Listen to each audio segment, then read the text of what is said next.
Ladies and gentlemen, welcome back to Marty Zylstra Too Much Information Podcast. This is episode 4. How do you feel? You feel good? I'm glad we made it. We did it again. We made it to episode 4. I'm excited. I'm happy. I'm thrilled. The feedback, the comments, everybody who's listening, thank you. You're making me feel like my story is important. So episode 3, we were talking about Sweetheart. Now, Sweetheart was a wonderful band that I formed in and played with and hung out with hours upon hours and upon hours. I grew up with in a lot of ways as an artist. Spent much of my early rock and roll career with those guys doing things that, bands don't necessarily get to do all the time. And so I was really lucky and fortunate to be able to tour and be able to make music and be able to do things that other bands weren't doing all the time. The story ended with a tour in 2007, and that's where I'll pick it up. In 2008, I'd hinted at my life had fallen apart. That's a long story, and I'm not going to get into it, but I was living with a friend, actually my producer, who I continued to mention in the past episode, Toby Hulse. I was living in a room in an awesome recording studio / band house / college dormitory at times. It felt like that anyway. In 2008, and late 2007 to 2008, and I decided that I wanted to invest in a bit of recording gear. And this is important to me important to the story, because the moment I started recording demo songs on a scratch level, what ended up happening is my songwriting improved drastically, in my opinion. And up until that point, the method that songs were written were kind of old-fashioned. Most bands I was in, we would jam a song idea out, write it note for note in a jam room, jam space, wherever that may be, kind of note for note, eyeball to eyeball, and that's how we wrote all our songs. Back in those days, I might bring an idea in and jam it out with the band and have ideas for the song lyrically, maybe. But sometimes they were off the cuff, literally jams, and we would just jam a song out until it was finished. And then the next rehearsal, try to play it again. There was no recording, there was no special magic method, and then we took that well-rehearsed and well-performed song into studio and recorded. And that's how, up until 2008, honest to God, I wrote nearly every song with every band I'd ever been in. Which sounds archaic to me now. Maybe it's not archaic, maybe bands still do that today. I have absolutely zero idea. With the advent of cell phones, most people now will just whip out a voice memo and record an idea quickly, then go back to it a few days later, and then do another version, and then maybe do another version, and then add some lyrics, and maybe think about it and come back to it with fresh ears. That's how I write now, and that's how I'm sure lots of people write. But back then, that's not how I was writing songs, and that's hilarious to me. I might have had a lyric sheet, I might have written some ideas down on a sheet of paper, a Word document somewhere, and stored it somewhere on a computer, but I did not record demos in any way. Looking back, I wish I had more. I wish I had tracked little ideas, even on just a crappy tape recorder, just so I had them, because there are song ideas in my past that I miss, and I missed out on it, and I didn't record, and we didn't work on it. Some of those ideas are really cool. I mean, all the way back to my post-high school band, Thunder Sauce. There is a song that Thunder Sauce performed 100 times or something, nearly at every show. We do not have a recording of it, and I wish we did, because it was a fantastic song. Ian had decided to move on to bigger and brighter things, and it was well-deserved. He's a fantastic guy. I absolutely love and adore Ian still to this day. He went on to perform in a number of different bands and likely still plays a little bit of bass now, because he's a great bass player, and I think he even was jazz classically trained, more of an indie guy, maybe a bit more. Wheezy was a perfect fit for Sweetheart at the time, because we were moving into more of a punk rock. We wanted a heavier sound. I like heavier music. I'm a child of the 90s. Bringing him into the group, we started to change the sound a little bit heavier, a little bit darker. I was certainly in a dark place in my life, to be perfectly honest, and again, I'm not going to tell my personal story. What I will say about the band is that the songs we were writing were darker and heavier and very, very fun. Fun because dark is fun sometimes when you're on stage. You can express your emotions viscerally in front of people, and that's sometimes a fun thing to do. I mean, I was living pretty hard on the edge then. I think the songs are reflective of that. We went in and we did some pre-production and tracked 9 to 10 songs just live off the floor. I'm going to play some of those demos now for you, and hopefully you'll like them. You can tell me what you think in the comments. You can tell me what you think on Facebook. You can tell me what you think on Twitter. You can tell me what you think by email, and we can talk about it. Here is a song this one's called Sylvie. It was written by a good friend of mine named Sam Stevenson, who is in Sweetheart with me. And after this song, I'm going to see if I can get him on the phone. And we're going to talk and chat and see what that time in our lives was like. I want to hear what he has to say, and I'm sure you'll enjoy it. So here we go. Here's a demo version of a song called Sylvie. We recorded in 2008, and it's not finished. It's just a low-quality demo, written mostly by Sam, but I think I may have added a couple things, and MK and Wheezy added a couple things too. Here we go. Trachea burns. I'm screaming your name down the hallway. Sylvie, my closet is full of the skeletons you stole and painted bright.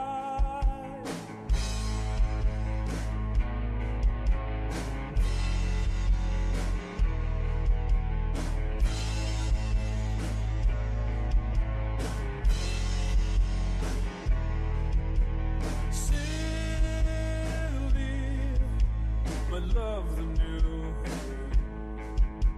Which one did you create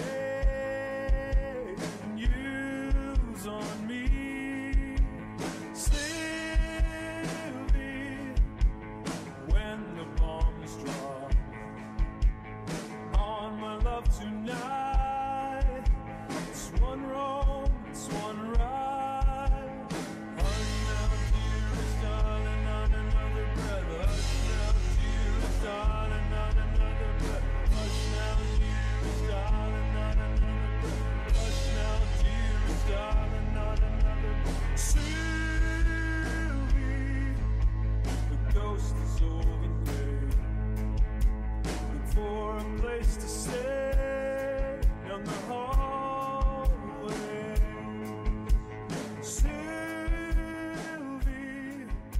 my heart. There we go. That was Sylvie by Sweetheart, a demo idea that we cooked up. As you can hear, it's dark. It's not the same as the previous record. It has elements. It's not finished, but it's cool. It's weird. It's different. Maybe has potential as a song. I don't know if it does. We didn't finish it, and that's not a finished song, but my point here is that the sound had changed. I'm going to see if I can get Sam on the phone here. Here we go. This is Sam on the phone. It's ringing. That's a good sign. I don't know if he's going to pick up. I said 20 minutes and that was only 15.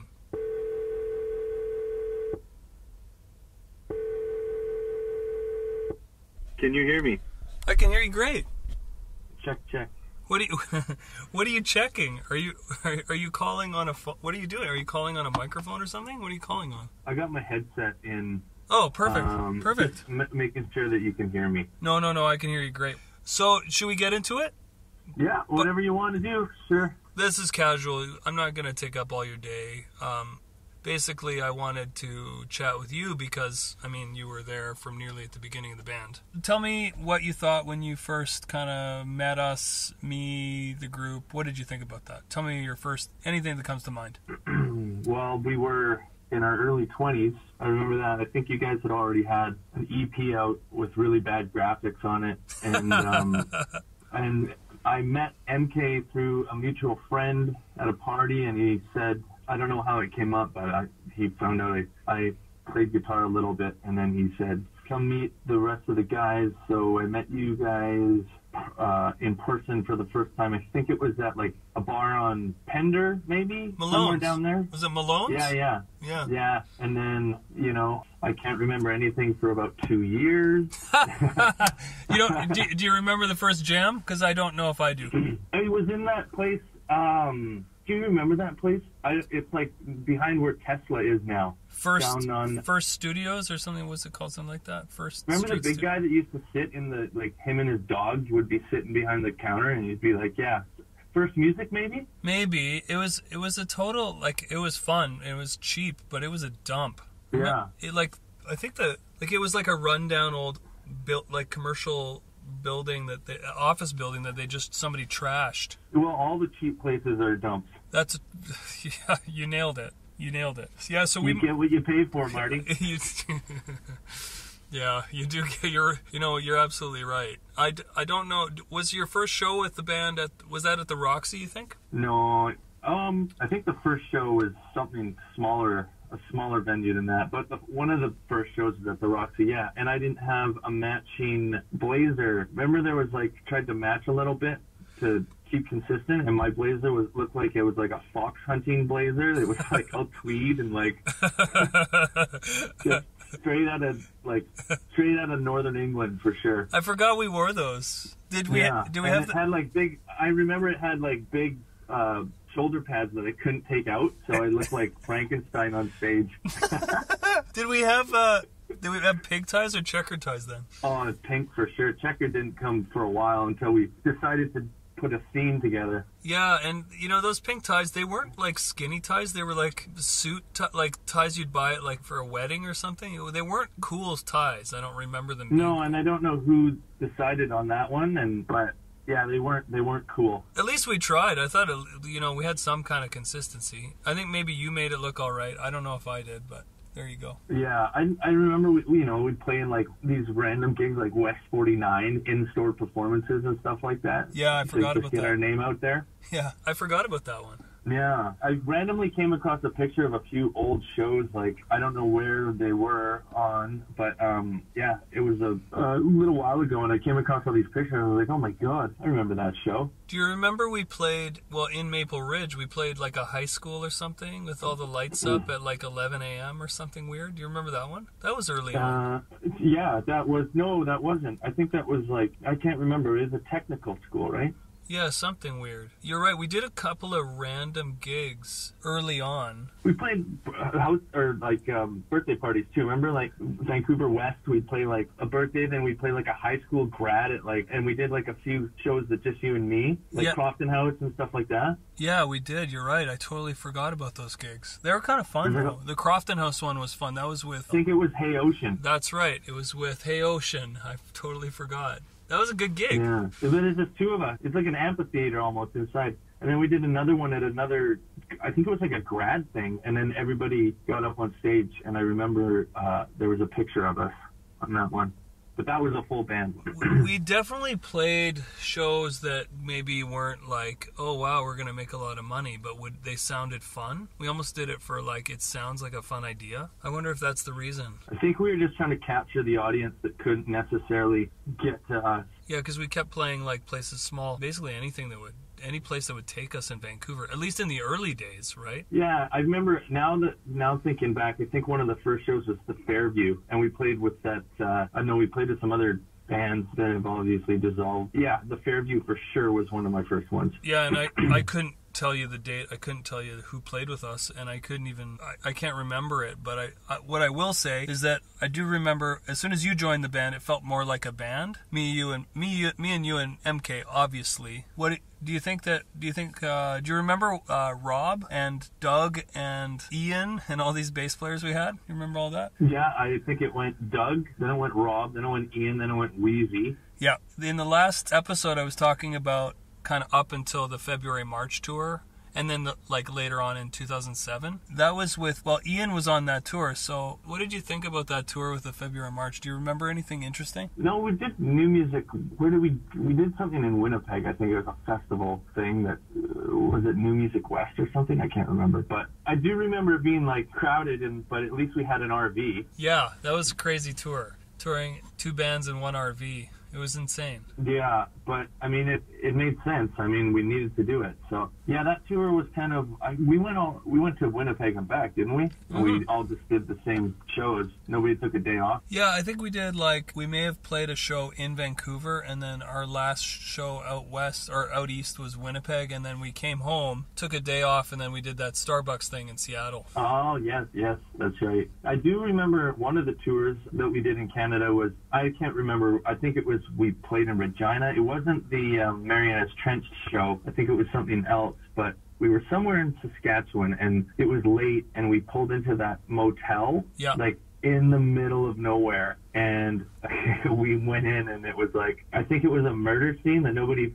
cleaned up or something, and there was like an animal got shaved on the bed. It was brutal. Yeah. Brutal. I think we all said, I'll sleep in the car. But I remember that one night was something that's kind of like stamps on my memory now. Yeah, and I don't remember why we stayed there. I don't remember if that was the RV tour, if that was something else. But yeah, we just... No, we were in a van that tour for sure. Okay, it was like we had slept for like we all slept in the van when we could, but like I don't know what it was, what made us want to stop at that place in the middle of nowhere. I think we like just maybe we all like instinctively just wanted to get murdered. or get some sleep, one of the two. We're willing to take the chance on getting murdered. Who cares?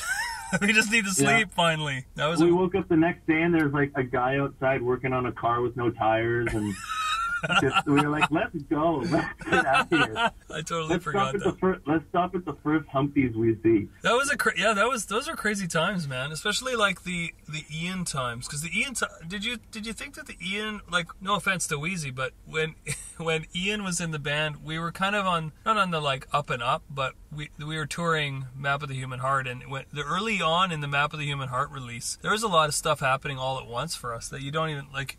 Looking back, well, yeah. Yeah, I think we were just really focused on getting some skin in the game, and we were really focused on like making a name for ourselves, and we were just kind of like, we're young enough and let's see where it goes, right? That's probably what it is. I think we were still like young and we weren't jaded, and we were still really stoked to even just do DIY. Yeah, you're right. We love playing Calgary. We love playing Calgary because we always got taken care of at the gate. Do you remember jamming with him the first few times? Do you remember what happened with that? What did you think of Wheezy? I was like, he's not wearing any shoes. and he kept like trucking around this old stinky carpet that I don't think he ever cleaned. But I mean, I can't say that. He can vouch for that if he needs to, but that's what I remember we said. I'm like, what happened to your shoes? That's true. I loved his bass playing, and I loved his attitude. Yeah, obviously we love Ian, and we loved Ian's bass playing, we loved Ian's attitude, but Wheezy was a different... I think when Wheezy joined, and how I felt about it was that it felt like it was a true four-piece band then, at that moment. I appreciated Ian in the band, and I think that Ian had a really good fit to the band, but I mean, I was just kind of like, there was a presence, like as a band you've got to feel like you're somewhat charismatic, aligned, you know what I mean? Wheezy's very charismatic on stage and outside of the stage, so yeah, you're right. Ian hangs in the shadows a little bit more and is a little bit quieter, but I think he was a fit. I think that Wheezy's he was more vocal with songwriting and willing to really dig in on parts and ideas, and you're right. But each of them brought their own characteristics to the band and the music, right? You know, like even just by the instruments they played and the way they dressed, and there's all kinds of different facets and layers that they would bring individually. So I mean, the comparison is they were both bass players and they both brought different enjoyed things. It while they were with it anyway. Yeah, brought different things too. Now, the time with Wheezy was, I mean, the big highlights for 2000, kind of 8, 9, 10 was what did we do? We did the Peak Performance Project. In 2009, yeah, that was fun. So we did that, and met all the bands and all the people and hung out. That was really fun. A bunch of tours to Calgary and Edmonton. And Adam Fink played one of those too, didn't he? Adam Fink, yeah, he played on one of those tours, you're right. Yeah, Matt couldn't go because of conflicts at home, and so Adam Fink joined in to the band for 3 or 4 shows. That was fun. That was with formerly TV Heart Attack, now Actors, a very, very good band. What were your thoughts about writing? Just before I called you, I was talking about how, I mean, you know my personal life in detail, but around that time, that's when I bought a laptop and like a mini home recording studio. Demoing song ideas was brand new for me. I'd never even recorded anything at home in my life. Do you think that changed how we wrote? Like, the fact that we kind of were able to actually record ideas instead of just jamming ideas out and trying to remember them at the next rehearsal. Do you think that changed things for you? Being able to bring something to the rehearsal, you mean? Yeah, like just something new, and then we just kind of jam it out? A recorded idea, yeah, just recording ideas, yeah. Yeah, it helped on referencing, right? It helped on, like, helping you play it live and reference it, and it helped us understand it and yay or nay or fit something to it, or you know what I mean? But that's kind of one of those things that now, like, we did it archaically in a way, but now it would be like we would have to do it that way. You know what I mean? Like most bands, I would assume they do it that way. You know what I mean? They want to bring something in that's polished a little bit, and then just be like, here, like, what do you think? I rewrote it 3 times, you know. As a songwriter, that's pretty much what you got to do. And when you have it at your leisure, then you dabble all the time, right? And you're always coming up with new ideas. Yeah, you can be more creative on your own when you're not afraid to make a mistake in a rehearsal space, jamming ideas out. I agree. I remember times when you would come over and we'd take a guitar part you wrote, record it, and then I would work on that and add to it, and then bring that to the band. Yeah. I think of Name and Numbers as being the song for me that was like almost like the direction I would have wanted to keep going with Sweetheart. Yeah, that's a good song. Now, if you're going to pick a Sweetheart song, I just dropped that into your brain, but is there a song you would want to play right now on the podcast of Sweetheart? Of any play song? The track of it? Yeah, we'll play it for people. What song should we play for people? Oh, man. You've got all the demos, too, though, don't you? Oh, man. You know what's a good song that I think that was underrated because it had a really good bridge? Was Crooks. Okay, let's play it. Let's play it. Sometimes I find the crooks they shine. I'll stay real, the man will steal. See it through a ghost of glass. It hurts to steal, I skip my class.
As the band progressed, we got more,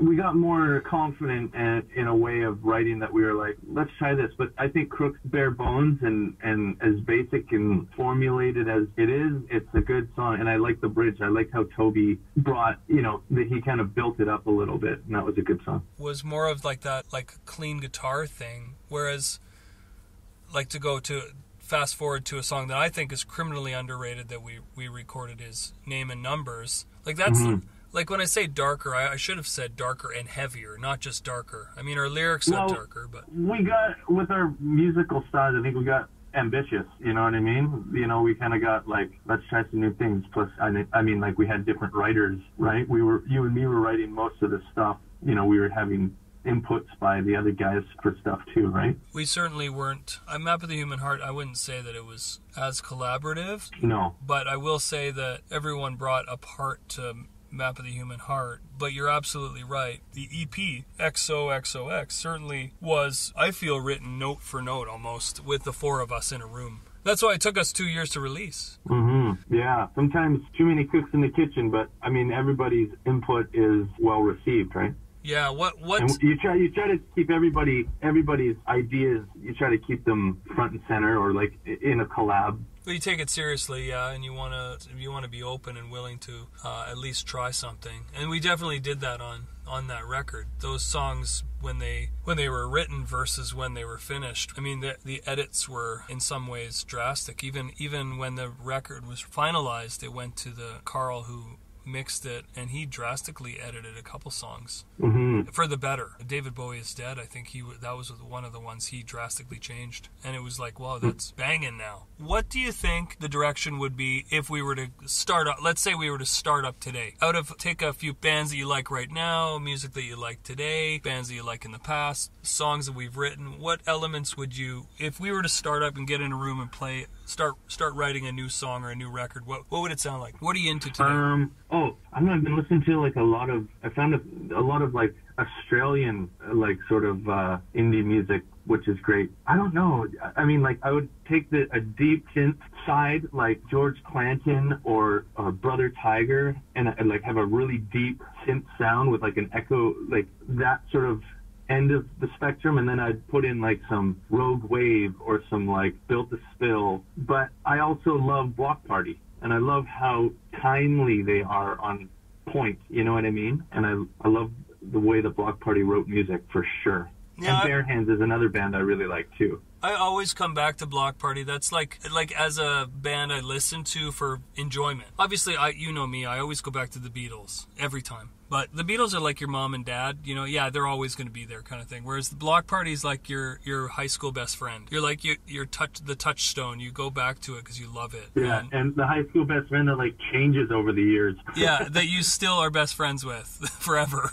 Yeah, and you just accept them for who they are. Yeah, Block Party's the band that I think connected you, me, and MK the most, probably right away. And so we always, I think, use them as the example whenever we were talking about songs. Yeah, Block Party, if we were to write a new song, it would probably have some Block Party element in, like, even just then. You're basically saying indie dance with really heavy modern keyboards. Is that... Yeah, some good deep synth, but at the same time, like 2005 was a great year for music. Like there was all those like new wave Brit bands coming out. Who was like the Pigeons? What were they? Pigeon Detectives and like Futureheads. You know, Futureheads, Block Party. You know, like just like there was so much to absorb. You and I really liked Boy Kill Boy. Remember them? Yes, yeah. The 2 album. I think they only had 2 albums. I liked that band a lot.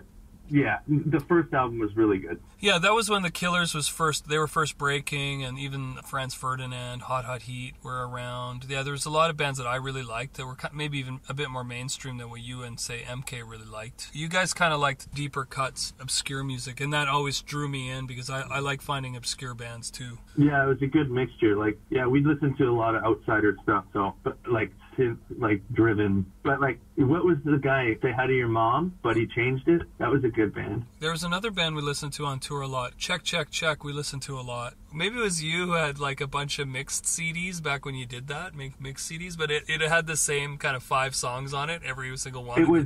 It was Say Anything. Yeah, Say Anything. So 2006 tour, Say Anything is what we listened to, like front to back. Oh, so much. Is a Real Boy. I believe that was the album that was out. Of Montreal was another band we kept listening to, or at least I did. Yeah, and of course the Stills. Of Montreal is really obscura type of. They're kind of like an MGMT. Yeah, but without the big hits, I think, and that's why I like them still. I like the guy's voice. He's a really unique voice. thanks for coming on my podcast. Yeah, no problem, man. Good to talk. Are you doing anything musically? Listening to it.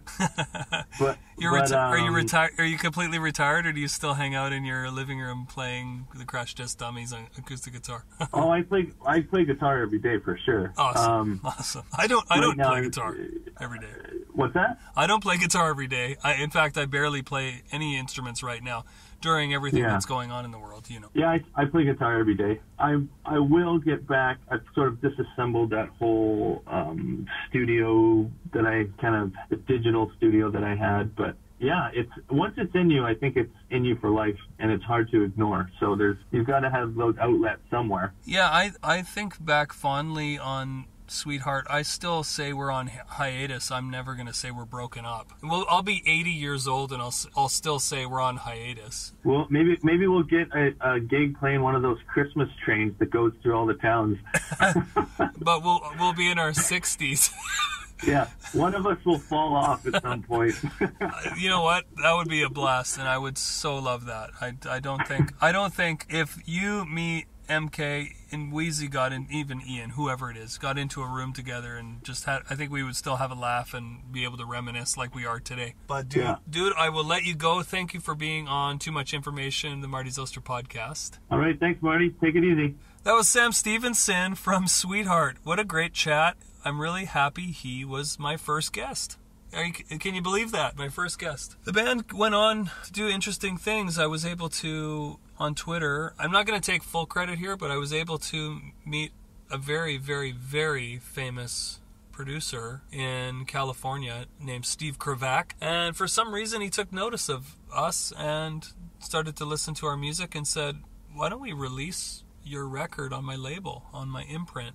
And he did, and it was insane. And I can't believe we did that, and been such a champion of Sweetheart since he was introduced to us. Distant future, we can all get in a room and jam, and maybe Steve will produce that record, because that would sure be a lovely experience. I want to shout out to Ruth, and I want to shout out to Ashley and Vanessa, our very famous Sweethearts, who did a lot for us in the later stages of the band, promoting the band online, social media, and helping us out. And Ruth was saying on Twitter, she was wondering if I was going to have a shout out on my podcast, and I just did. And what I will say about those girls is that they were very supportive, and in a time when we needed support, you know, you have to have people who support you and believe in you, and they certainly did, so I thank them for that. I'm going to end it here. I'm going to play one more Sweetheart song. I'm going to play We're All Connected, because in the times that we're in today, in April of 2020, you know, we need to stay connected, every one of us, and maybe this song will remind us that we truly are connected, and for better or worse, but I think for better, and I believe in the good of humanity.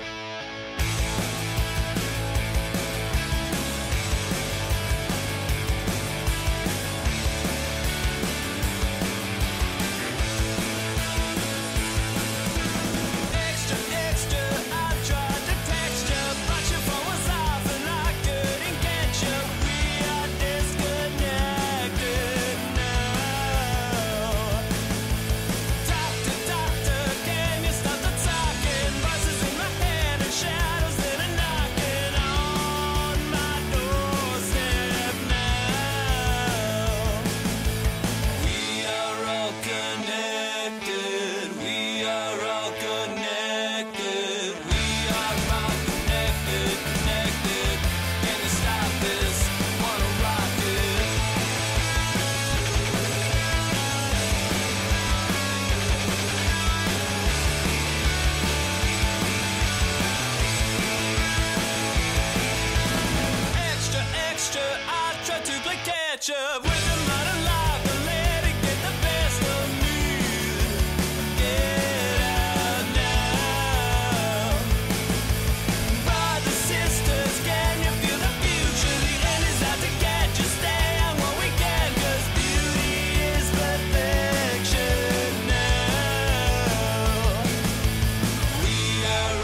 joining me today on the Marty Zylstra Too Much Information podcast.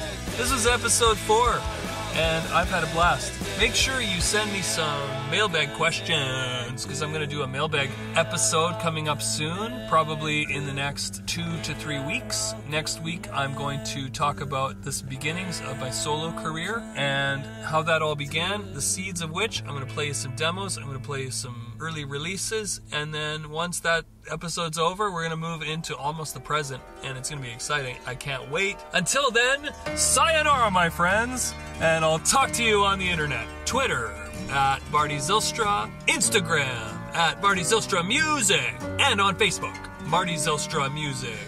Of course, you can email me, martyzylstra@gmail.com. I would love to hear from you. Send me mailbag questions. Ciao.